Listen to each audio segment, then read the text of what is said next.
Hi, everyone. Thanks again for joining us for another episode of the Daily BizLink. Stacie Mallen is back, and today we're talking about 2021 workplace wellness for individuals and teams. Stacie, thanks for being here. Thank you, Lindsay. Interesting when I go to start to work through a podcast with Blake, and this time we have Dr. Jason Colbert and Greg Lim on, and we decided to talk about 2021 workplace. As we jumped into this conversation, it kept coming up that it's now more than ever such an individual situation, and not just unique to the individual, but the way that you approach wellness in 2021 is to create opportunities for more options and selection, and for people to really customize that to what it's going to be for themselves. And then the offshoot of that is it really becomes, how do you as a leader show up for your team and support them in whatever those goals are? And where we ended up on the first episode was kind of giving people the opportunity to commit to one habit. And that's what we're going to ask people to do today is, if you are an individual and you don't have a team to commit to Lindsay and I. And I'm going to give you some examples of what we are seeing work in 2021 related to workplace wellness. What are the things, we're not doing step challenges anymore or water challenges anymore.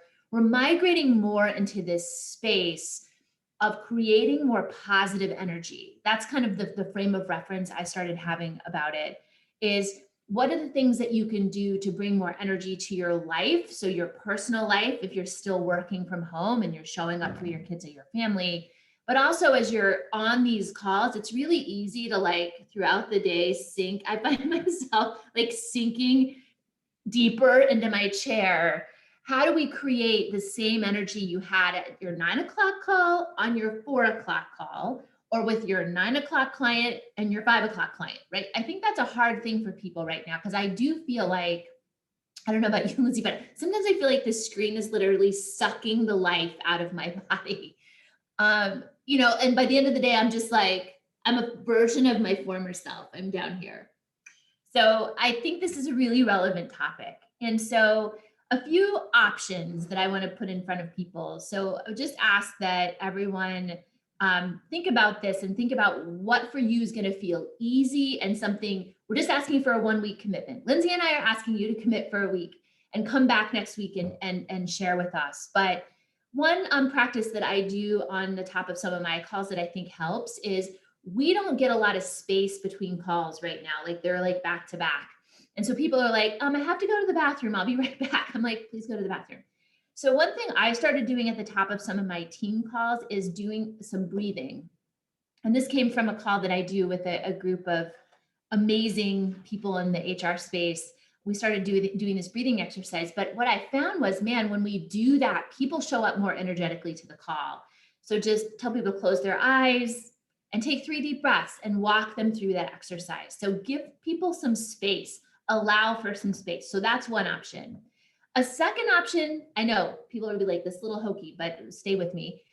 Schedule a walking meeting. And one thing that I've started doing, I try to do this with teams. It's hard, you have agendas and you're on the call.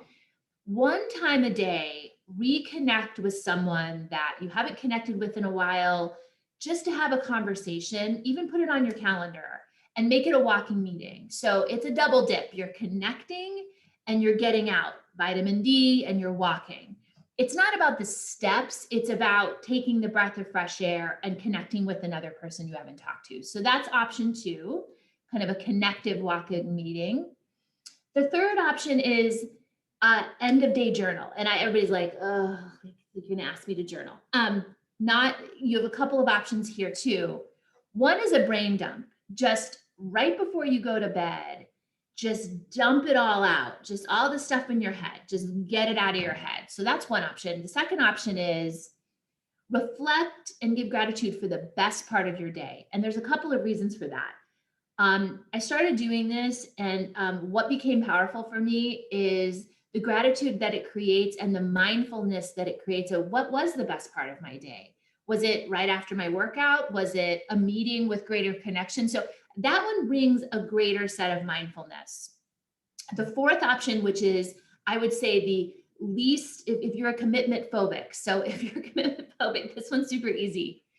I'm calling it kind of the 60-second shower challenge. And so if you're in the shower and we have a hard time meditating, we tell people to meditate and they're like, I can't do it. So it's kind of like a shower meditation, 60 seconds, not a big ask. And I would, what I do now is I turn the water to pretty warm, hot. But the last 30 seconds, as I'm taking deep breaths and just finding my center, I turn it to some cold. And you don't have to be, everybody's level of cold is different. But turn it to some cold and reinvigorate and kind of reconnect with the world. And so those are kind of the 4 options. So again, it's taking deep breaths at the top of a call. So as a leader, you can facilitate that. As somebody on a team, you can say, hey, can I lead this?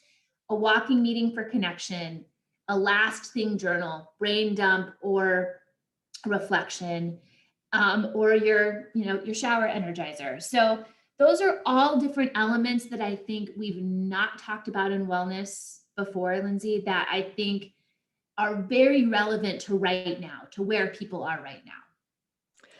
I couldn't agree more. And to be honest, I mean, this has popped up with a lot of organizations and something that I've even focused on with our team at Fenimore. Another idea that I'll offer, we're all about the attitude of gratitude. And so finding additional ways to show team members that you appreciate them or that they've really gone above and beyond.